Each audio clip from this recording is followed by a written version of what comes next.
주님 십자가를 통하여 말씀하신 하나님 아버지, 오늘 또 주 십자가를 바라보며 우리에게 말씀하신 주 음성을 들을 수 있도록 우리 귀를 열어주시옵시고, 우리 하나님 아버지 굳은 심령을 부드러운 심령으로 바꾸어 주시옵소서. 예수님 이름으로 기도합니다. 아멘.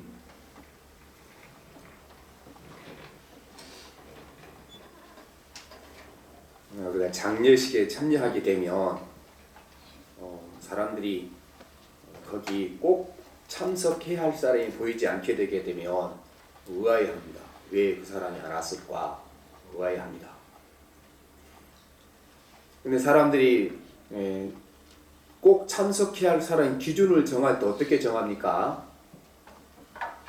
고인이 사랑했던 사랑의 깊이와 넓이에서 정하는 것입니다. 돌아가신 분이 많이 사랑한 사람일수록 그 사람은 꼭 거기 와 있어야 한다, 이렇게 생각을 합니다.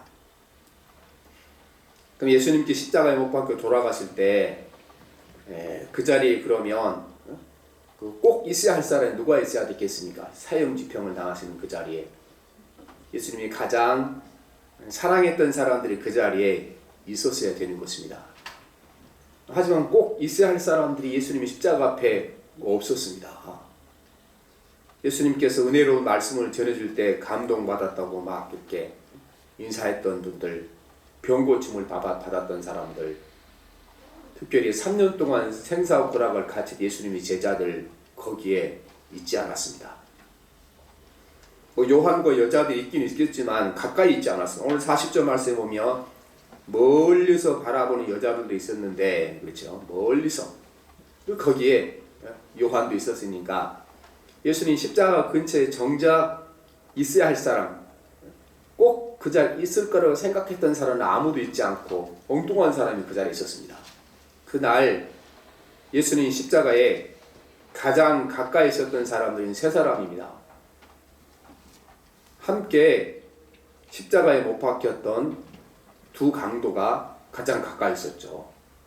또 한 사람 가까이 있는 사람이 있었는데, 그날 사형 집행을 책임지는 그 장교, 사형을 집행하면 그 집행 전체로 이렇게 관리하고 책임져야 할 사람이 책임자가 있지 않겠습니까? 그 사람이 거기 있었는데 그 사람이 바로 백부장입니다. 우리나라로 치면 백부장은 100명의 군대를 거스른다고 해서 백부장이니까 우리나라 군제를 치면 중대장쯤 되는 사람이죠. 우리나라 중대가 한 120명 되고, 또 이제 되게 대위가 맞거든요. 중대장 대위, 없으면 뭐 중위가 맞기도 하지만 우리나라 수준으로 봤을 때 중대장의 그 대위 수준의 이 사람이 그날 예수님 사형 집행의 전 과정을 책임진 겁니다. 그날.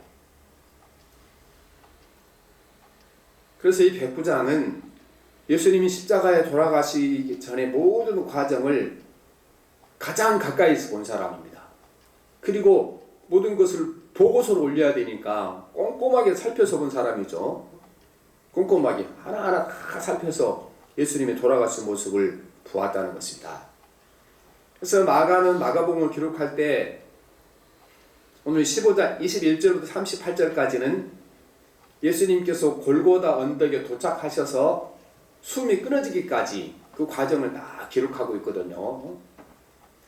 그런데 39절에 오게 되면 굉장히 중요한 한마디를 딱 마가가 적어놓고 있습니다. 사실은 이 모든 과정에 대한 결론을 적고 있는데, 그날 모든 과정을 가장 가까이에서 가장 세밀하게 살폈던 한 사람이 누구입니까? 백부장이잖아요.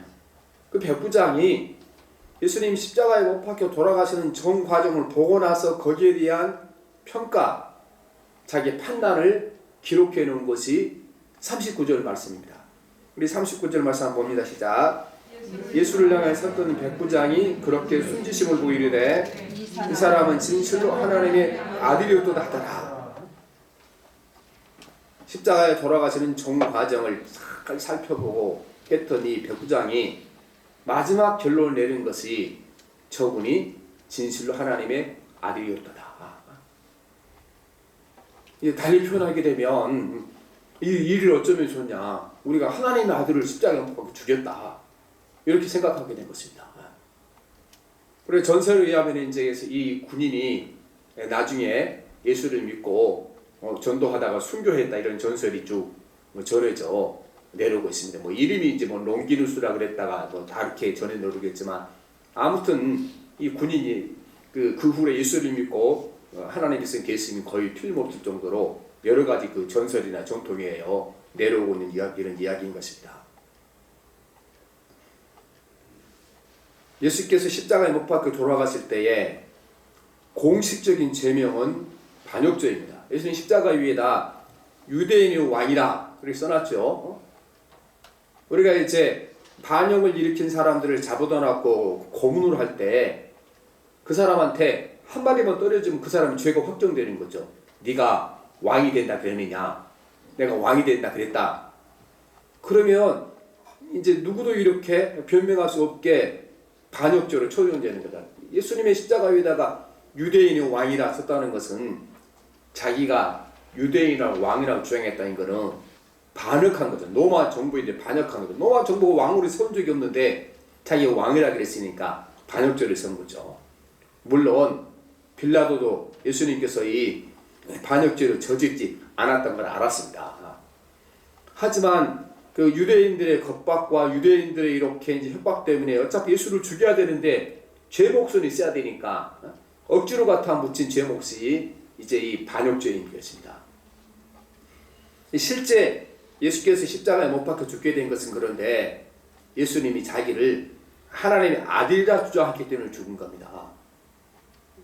유대인들이 예수님을 죽이는데 앞장서서 그들 때문에 죽었는데 유대인들이 예수님을 죽이고 하자는 결정적 이유는 어디 있었는가? 예수께서 자기가 하나님의 아들이라 주장했기 때문에 그렇습니다. 메시아라 주장했기 때문에 그렇습니다. 메시아라 주장했기 때문에 죽었는데 이제 백부장 그가 바로 메시아가 맞다고 말씀하시는 것입니다. 예수님께서 세상에 계실 때에 모든 의견이 둘로 나눠졌습니다. 예수님은 좀 미친 사람이다. 아니 목수 집안에 태어나서 평범하게 살아간 사람이 지 엄마도 알고 있고 형제들 다 알고 있는데 지가 하나님이라고 주장하기에 제정신이냐, 되게 미쳤다고 생각을 했었죠, 예수님을. 그러나 그분의 설교를 듣고 감동을 듣고 받고 또 병고침을 받고 그분이 행하신 놀라운 기적들을 보고 많은 사람들 가운데는 저분이 비록 목수의 아들이고 또 우리가 그 형제와 부모를 알고 있지만 하나님의 아들 틀림없다 이렇게 믿는 사람이 많아졌습니다. 그렇지만 많은 사람들은 또한 그가 미친 거 정신이 나간 거다. 어떻게 목수의 아들이 하나님이라고 주장하느냐 그렇게 얘기했습니다. 근데 시간이 지나갈수록 이제 이 예수님이 미친 사람이라는 쪽으로 여론이 점점 형성되기 시작하겠습니다. 왜냐하면 전문가들이 그렇게 말했거든요. 전문가들. 그래서 요새 이 코로나 사건 나타나니까 뭐 감염병 전문가들이 얘기하면 그 사람들이 얘기가 다 들어오는 거잖아요. 근데 전문가 그룹 사람들 예수님이 미쳤다는 거예요. 그 전문가 그룹이 누구냐 그러면 이제 우리 성경에는 율법사, 서기관들, 대제사장이거든요. 율법사라는 것은 옛날에는 우리 구약성경 전부를 사실 율법서라 그랬으니까 구약성경을 연구하는 학자들이에요. 요즘 말하는 신학자들이잖아요. 신학박사들. 서기관들은 성경을 기록한 사람들이고 또 성경에 주석을 쓰는 사람도 서기관들이니까 신학자들입니다. 당시 최고의 신학자들을 또 요즘 같으면 그 사회적으로 인정받는 큰 교회 이렇게 유명한 목사들 이런 사람들이 다 어떻게 어떤 결론을 내렸습니까? 저건 가짜다 저거 예수가 미친 거다. 그렇지 않으면 어떻게 지가 하나님이라고 그럴 수 있느냐 그렇게 결론을 내린 겁니다. 그럼에도 불구하고 아직까지는 지분이 진짜 하나님의 아들인지, 왜냐하면 겉으로 나타나는 것은 너무 뚜렷하니까 기적을 일으키고 하니까 사람들 가운데 종잡을 수 없는 겁니다. 저분이 진짜 메시아인가 그렇지 않으면 미친 건가. 그런데 이 사람들에게 이제 이거를 확정지을 기회가 온 겁니다. 확정지을 기회.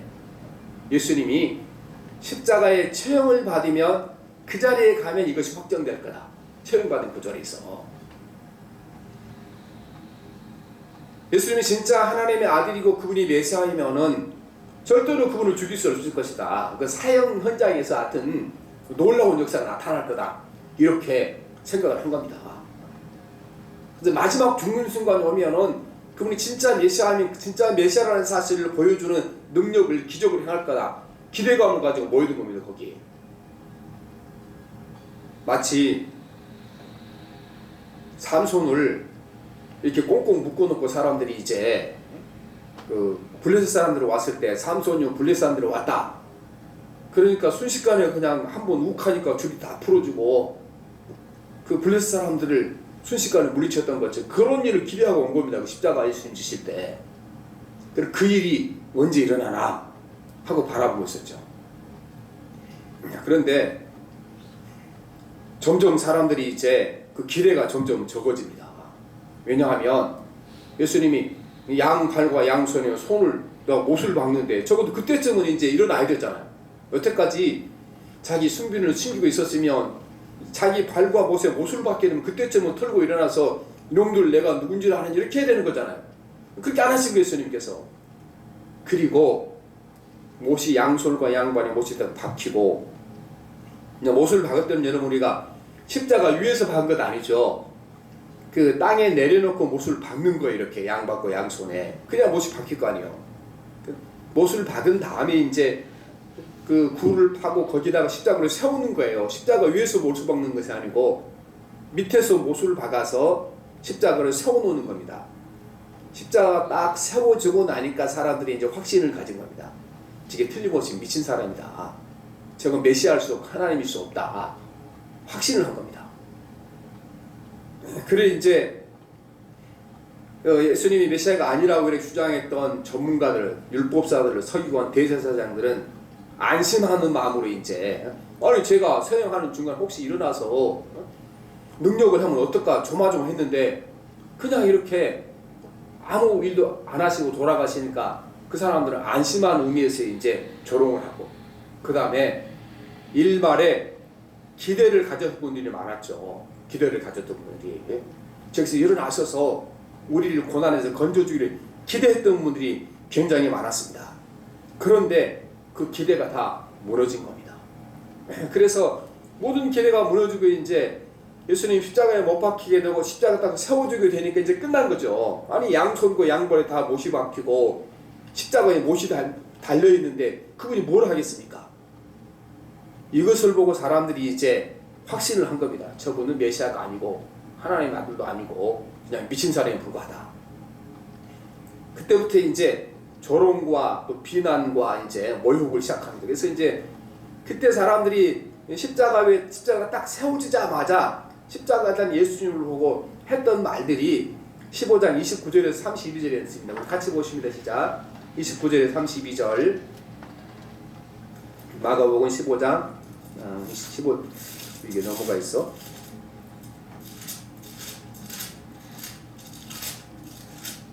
우리 같이 봅니다. 29절에서 32절 시작. 지나가는 자들은 머리를 흔들며 예수를 모욕하이르되 성전을 헐고 사흘에 지는다는 자여, 내가 너를 구원하여 십자가에서 내려오라 하고, 그와 같이 대제사장들과 서기관들과 함께 희롱하며 서로 말하되 그 남은 구원하였으되 자기는 구원할 수 없도다. 이스라엘 왕 그리스도와 지금 십자가에서 내려와 우리가 보고 믿게 할지어다 하며 함께 십자가에 못 박힌 자들도 예수를 욕하더라. 거기 모든 모였던 사람들이 예수께서 십자가에 못 박힌 것을 딱 보고는 이제 확신을 가진 거예요. 저거는 메시아도 아니고 하나님의 아들도 아니고 그냥 미친 사람일 뿐이다. 그 소망을 가졌다는 사람은 절망과 이제 또 분노해서요 십자가를 향해 막 욕을 해야 되고, 대제사장을 안심한 거죠. 자기들이 주도적으로 십자가에 못을 박았는데 거기 기적을 일으켜 무슨 일이 일어나면 어떨 뻔했겠습니까? 안심하고 하는 것입니다. 그런데 그 십자가에 가장 가까이 있어서 모든 사건을 가장 세밀하게 관찰했던 백부장은 다른 결론을 내립니다. 그게 모르던 수많은 군중 외에 딱 한 사람이 다른 결론을 내리는데 어떤 결론을 내리는 겁니까? 39절 다시 한번. 예수를 향하여 섰던 백부장이 그렇게 숨지심을 보고 이르되 이 사람은 진실로 하나님의 아들이었도다 하더라 하는 것입니다. 그러면 이분은 예수님께서 십자가에 돌아가실 때 거기 십자가 주변에 서 있던 사람들이 보지 못했던 것을 본 거예요. 그렇잖아요. 모든 사람이 십자가에 예수님이 숨이 끊어진 걸 보고 저분은 메시아가 아니다, 그냥 미친 사람일 뿐이다, 이렇게 생각했는데 딱 한 사람만이 그분이 이제 메시아다, 하나님의 아들이다, 그렇게 한 겁니다. 물론 이제 그 옆에 강도도 그걸 알았죠. 가장 가까이서 봤으니까 강도도 보고 저분은 미친 사람이 아니고 하나님의 아들이고 메시아다 깨달은 것입니다. 뭘 본 건가 할 때 백부장이 뭘 보고 모든 사람들은 저분이 하나님의 아들이 아니라 그렇게 확신을 갖고 욕을 하고 조롱을 했는데 이 백부장 한 사람만큼은 그는 하나님의 아들이다 하게 됐겠는가. 이 백부장은 극한 상황에서 이전에 평안할 때 했던 말씀이 그는 모순된 행동을 하나도 하지 않았다는 것입니다. 사람이 편하거나 안전할 때 했던 말과 극한 상황을 처하게 되면 말과 행동이 다 달라지지 않습니까? 그런데 예수님께서는 정말 극한 상황에 처한 거죠. 그보다 더 큰 상황이 어디 있습니까? 양손에 영 못을 박히고 모든 것이 끝나는데. 그런데 전에 그분이 설교하셨던 설교 말씀이 하나도 모순된 행동이나 말씀을 하지 않으셨다는 것입니다. 많은 사람은 극한 상황에 처하게 되면 이전에 편안할 때와 다른 말과 다른 행동을 하게 되는 것입니다. 우리가 결혼식장에 같이 결혼 서예 같은 거 어떻게 말합니까? 괴로울 때나 슬플 때나 뭐 가난할 때나 부자일 때나 여전히 당신은 사랑한다 이렇게 하잖아요. 근데 그렇게 결혼 서약 지킨 사람이 몇 사람이 돼요? 돈도 갖다 주고 막 잘해주면 다 이제 나는 사랑한다 그러지만 돈도 안 갖다 주고 힘들게 되면 어떻게 해요? 아유 내가 눈이 삐었지, 그렇게 생각을 하잖아요. 인간은 그럴 수밖에 없다는 겁니다. 근데 예수님께서는 전에 그 넓은 들에서 봄바람이 불어오고 꽃이 피어있고 사람들이 주님을 이렇게 영접해주고 그때 하셨던 말씀과 행동과 태도가 십자가에 못 박힐 때와 다른 것이 아무것도 없었다는 것입니다. 그때와 똑같은 모습으로 똑같은 태도로 그분이 십자가를 지신 것을 보고 보았던 것입니다. 사람들은 다 변했습니다. 호산나, 지금 우리를 구원하소서. 이 가난에서 구원하시고 노마에서 구원하시고 질병에서 구원하소서. 이렇게 외쳤던 사람들이 예수님이 십자가 지게되자 이제 욕을 하게 되고 또 빌라도 법정에 가서는 저를 십자가에 못 박으라고 소리쳤지 않습니까? 특별히 예수님이 가장 사랑했던 제자들이 다 변해서 도망가고 배반자가 되었습니다. 하지만 주님께서는 하나님이 여러분을 사랑한 것처럼 내가 여러분을 사랑한다 그랬는데 그들이 다 배반했지만 예수님께서는 그들을 향한 사랑이 변하지 않았습니다. 예수님이 제자들을 향한 사랑은 변하지 않았습니다. 우리는 변하지만 그분은 변하지 않습니다. 나는 변하지만 그분은 변하지 않습니다. 그래서 정말 그 고난의 끝에까지 가서 이때까지 갔지만 그는 변하지 않았습니다. 그래서 그분이 어떻게 기도했습니까? 아버지 저들을 사하여 주옵소서, 자기들이 하는 것을 알지 못하느니라. 이전에 긍휼히 여겨 불쌍히 여겨 사랑했던 마음이 십자가 위에서 바뀌지 않고 변하지 않았다는 것입니다. 그 다음에 절망적인 순간에도 예수님께서는 천국의 소망이 변하지 않았습니다. 예수님의 설교 말씀이 이제 주 핵심 사항이 뭡니까? 핵심 사항이 하나님 나라잖아요. 첫 번째 하는 설교가 하나님 나라가 임했으니 회개하라고 말씀하셨고, 또 마지막 돌아갔을 때도 아버지 내 영혼을 받으셔서 그분이 어떻겠습니까? 그분이 그 고난과 절망 가운데도 그분의 천국의 소망이 변하지 않았습니다. 그리고 옆에 있던 한 강도가 당신의 나라 이룰 때 나를 기억하옵소서. 내가 이놈아 이렇게 죽어가는데 내 나라가 어디 있냐 이렇게 했으면 끝난 거잖아요. 그런데 내가 진실로 내게 이르노니 오늘 내가 너와 함께 낙원에 있으리라. 그분은 평생 말씀을 전하고 설교하셨던 천국이라는 소망이, 하나님 나라는 소망이 그 자리에서 변하지 않았습니다. 그래서 그가 편안할 때 했던 모든 일생 동안 했던 말씀이 죽는 그 고난의 순간에도 변하지 않고 말씀을 바꾸지 않았고 태도를 바꾸지 않았기 때문에 이 백부장이 보고 저분은 하나님의 아들이면 아니면 할 수 없다. 진실로 하나님의 아들이었도다. 이 말씀을 이제 두 가지로 이렇게 번역할 수 있습니다. 영웅이었다 이렇게 번역을 해요. 영웅이었다.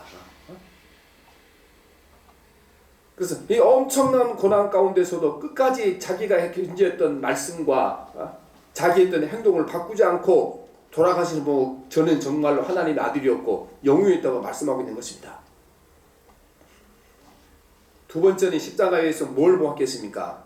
그분은 죄가 하나도 없다는 것을 십자가에서 보여주신 것입니다. 예수님께서 말씀하시기를 모든 나쁜 것 악한 것은 사람 밖에서 들어온 것이 아니고 이미 사람 안에 들어온 것이 밖으로 나온다 그랬잖아요. 그래서 마가복음 7장 21절에 보면 사람의 마음에서 나온 것은 악한 생각, 음란과 도둑질과 살인과 간음과 탐욕과 악독과 속임과 음탕과 질투와 비방과 교만 우매함이니 이 모든 악한 것이 다 속에서 나온 사람을 더럽게 하느니라 말씀하시는 것입니다. 우리는 다른 사람의 나를 괴롭히니까 남이 나를 악하게 만들어 생각하는데 그게 아닙니다. 내 안에 있던 악이 그 사람을 통하여 밖으로 나올 뿐인 것입니다. 밖에 있는 사람은 자극할 뿐인 것이죠. 그래서 이 원리를 20세기에 와서야 이 심리학자들이 발견한 겁니다. 그래서 요즘 모든 심리학자들이 이 주님이 말씀한 이 원리를 다 심리학을 이용해 다 적용하고 있는 것입니다. 그러니까 막 화가 나고 분노한 거는 남이 화를 내게 한 것이 아니고 내 안에 이미 화와 분노와 악한 것들이 들어있는데 상대방은 그것이 밖으로 나오도록 자극해준 것밖에 없다. 이게 현대 심리학에서 발견한 거거든요. 근데 그거 복잡할 거 없어요. 예수님께서 2000년 전에 말씀하신 건데 19세기에 와서 이거를 발견해낸 겁니다. 그러면 예수님께서는 정말 우리가 양치질 하다가 치하고 마지막 끝에 가서 안 나오면 이렇게 막 밑에부터 다시 눌렀다가 꼭 누르잖아요. 그처럼 예수님을 압박한 거잖아요, 사실은. 안에 있는 것이 밖으로 나오도록 조금이라도 안에 있으면 밖으로 끄집어내려고 치약을 막 이렇게 누르는 것처럼 예수님 안에 무언가 있었으면 하나도 남김이 다 나올 수 있도록 압박한 것 아니겠습니까? 모술을 받고 욕하고 저주하고. 그러면 예수님 안에 만약에 죄가 있었으면 밖으로 나와야 되는 거잖아요. 근데 주님께서 한마디 욕도 하지 않으셨고 한마디 원망도 하지 않으셨고 그들을 향하여 어떤 악한 언사도 사용하지 않으셨습니다. 왜 그랬습니까? 예수님 안에 원래부터 없는 거니까. 예수 안에는 원래 악이라든가 분노라든가 저주라든가 이게 예수님 안에 존재하지 않아요. 그분이 주인이 아니니 우리는 다 존재하지만 그러니까 이렇게 치약을 끝까지 자르고 이렇게 막 누르는 것처럼 사람들이 그렇게 예수를 압박하고 겁박했지만 그분에게는 한마디 욕도 나오지 않았습니다. 그 이사야 선지자는 마지막 예수님의 그 모습을 미리 예언하셨는데 그가 곤욕을 당하여 괴로울 때도 그의 입을 열지 아니하였음이며 마치 도수장으로 끌려간 어린 양과 털 깎는 자 앞에서 잠잠한 양같이 그의 입을 열지 아니하였도다. 그분 안에는 죄가 하나 존재하지 않았습니다. 분노가 없었습니다. 저주가 존재하지 않았습니다. 그러므로 극한 상황 가운데 그 입술을 통하여 부정적인 언어, 악한 언어 한마디도 나오지 않았습니다. 그래서 이 모습을 보고 백부장은 저분 하나님의 아들이다. 하나님의 아들이 아니고서야 아무 죄가 없는 저 사람이 저렇게 사람들이 악행을 행하고 저렇게 나쁜 짓을 하는데 어떻게 한마디도 하지 않고 그냥 견딜 수가 있겠느냐.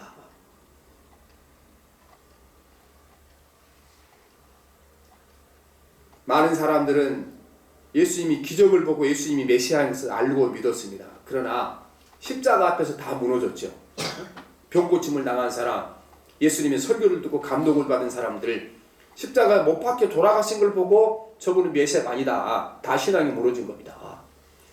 어떤 신앙만이 끝까지 남아있었습니까? 십자가에 못 박혀 돌아가시는 모습을 보고 그분이 하나님의 아들인 것, 메시아인 것을 확신한 이 신앙만이 어떤 역경이 와도 무너지지 않고 남아있게 되는 것입니다. 우리는 십자가에서 그분이 메시아인 것을, 하나님의 아들인 것을 우리가 보아야 되는 것입니다. 그분이 같은 기적에서 능력에서 보기에는 다 무너지게 되어 있다는 것입니다. 우리는 이 백부장이 골고다 언데 예수님이 십자가를 바라봤던 것처럼 십자가에 가까이 가서 그를 바라봐야 되는 것입니다. 근데 우리가 다시 골고다 언데 갈 수는 없잖아요. 하지만 우리는 매일 내가 십자가 밑에 선다는 사실을 기억하셔야 되는 것입니다. 우리는 주님의 말씀에 순종하고 살아가야 되는 것입니다. 주님의 말씀에 순종하기 위해서는 주의 십자가 밑에 서지 않고는 아무도 주의 말씀을 순종하지 못하는 것입니다. 요즘 우리 새벽기도 시간에 이제 신명기의 복에 대해서 말씀하시는데 분명하잖아요. 순종하면 복을 받고 순종하지 못하면 저주를 받는다. 그런데 왜 순종하지 못합니까? 그 좋은 말씀을 순종하기 위해서는 반드시 십자가를 지지 않고 순종하지 못하는 것입니다. 예수님께서 인간을 구원하기 위해서는 아버지 하나님의 명령을 순종하기 위해서는 십자가를 반드시 져야 되죠. 이적과 기적을 통해 구원하지 못하는 겁니다. 아버지 명령을 순종하기 위해는 십자가를 지고 죽으셔야 완성되는 거죠. 십자가를 지고 죽지 않았으면 내가 다 이루었다 이 말씀을 못하죠. 그처럼 오늘 우리도 하나님 말씀을 순종하는 데는, 주님의 말씀을 순종하는 데는 십자가를 지지 않고는 온전한 순종이 이루어질 수가 없게 되는 것입니다. 육신의 고통이 십자가를 져야 순종하게 되는 것입니다. 우리가 금전적인 손실을 이제 내가 감수해야 그분의 십자가를 지게 되는 것입니다. 정말 자존심을 내려놓는 고통을 우리가 감수해야 십자가를 질 수 있는 것입니다. 그래서 우리가 주의 말씀을 지키기 위해 순종하기 위해서는 주님이 우리를 구원하기 위해 하나님 말씀 순종하기 위해 십자가를 졌던 것처럼 우리가 이제 주의 말씀 순종하기 위해서는 이처럼 우리가 육신의 고난과 또한 금전적인 손실과 또 자기 자존심을 내려놓는 심령의 고통, 이거 없이는 우리가 아무 십자가 지지 못하는 것입니다. 그러므로 우리가 하나님 말씀을 지키지 못한 사람들은, 순종하지 못한 사람, 십자가를 안 져본 사람들은 그 신앙이 죽은 신앙이라고 그랬죠. 그래서 야고보는 그래서 영혼 없는 몸이 죽은 것 같이 행함이 없는 믿음은 죽은 것이라 이렇게 말씀하고 있는 것입니다. 그럼 우리가 예수님이 당시 앞에서 말씀대로 대제사장, 서기관들, 율법사들과 서기관들은 사실은 바리새인들 가운데 있거든요. 바리새인들 안에 율법사들과 서기관들이 있으니까 이분들이 그렇게 성경을 연구하고 경건성을 잘했는데 왜 예수를 알지 못했는가? 예수님께서 그 이유를 말씀하십니다. 그들은 말씀을 머릿속에 넣는 데는 얕은 추선을 다해서 최고의 학자들이었죠. 주님이 말씀하시기를 머릿속에 성경 지식은 잔뜩 들었는데 너희들은 그를 실천하려고 전혀 노력하지 않았다. 그걸 예수님이 이렇게 말씀하셨는데 마태복음 23장 4절에 보면 무거운 짐을 묶고 사람이 어깨에 지우되 자기는 이것을 한 손가락으로도 움직이려 하지 아니하며 열심히 말씀을 이용하고 남을 가르쳤는데 자기는 지키지 않았다. 이들이 바로 예수가 메시아인 것을 알지 못한 원인이 여기 있었던 것입니다.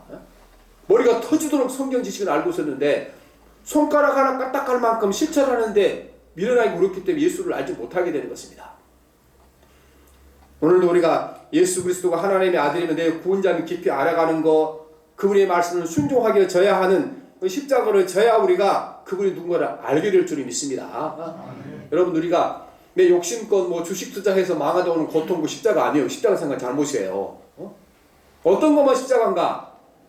주의 말씀을 순종하기 오는 고통만 십자가예요. 아무거나 십자가라고 붙이지 말아요. 나머지는 내 잘못 함으로 인한 거기에 대한 증벌로 오는 거 십자가가 아니라는 것입니다. 그래서 오늘 우리 주님께서 온 인류를 구원하시라는 하나님 말씀 순종하기 위하여 십자가의 고난을 겪었던 것처럼 오늘 우리는 내 주변 모든 사람도 구원하기 위해 하나님 자녀로 삼기 위하여 그 십자가를 제하는 그 십자가는 무엇인가? 말씀을 순종할 때 따라오는 육신의 아픔과 우리가 금전적인 손실과 내 자존심을 내려놓는 고통과 이게 여러분 십자가인 것입니다. 십자가를 지고 살아갈 때 오늘 백부장이 십자가 앞에서 예수를 만나서 모든 사람이 십자가가 예수가 하나님의 아들이 아니라는 증거를 생각했네. 이 사람만이 저가 진실로 하나님의 아들이었다 고백했다는 것입니다. 그러니까 십자가를 통해 확인하지 않게 되면 우리는 진정한 신앙이 될 수가 없는 것입니다. 오늘 이후로 우리가 이제 말씀은 순종으로 찾아온 이 세 가지 십자가, 육신의 고통의 십자가, 금전적인 손실의 십자가, 자존심을 대하는 십자가, 이 십자가를 지고 우리가 살아갈 때 백부장처럼 내가 섬기는 예수 그리스도 이분은 진실로 하나님의 아들이고 내 영혼을 주님 앞으로 인도할 그분이다. 이 신앙 여러분 삶 가운데 확증되기를 기도합니다. 아멘. 네, 살아계신 하나님 아버지, 오늘 십자가 앞에서 많은 사람들은 걸려 넘어져 그분이 메시아가 아니라고 확신했지만 가장 가까이에서 가장 세밀하게 살폈던 백부장은 제가 진실로 하나님의 아들이었다고 고백하였습니다. 예수님께서 온 인류를 구원하시라는 하나님 명령 순종하기 위하여 십자가를 졌던 것처럼 오늘도 우리가 주의 말씀을 순종하기 위하여 반드시 우리에게 십자가가 따른다는 사실을 기억하여 주시옵소서. 육체의 고통과 우리가 금전적인 손실과 자존심을 내려놓는 고통이 따른다는 사실을 깨닫게 도와주시고 주의 말씀을 순종하여 이 십자가 지고 살아갈 때 주의 영광을 보게 도와주시옵소서. 예수님 이름으로 기도합니다. 아멘. 439장 찬송합니다.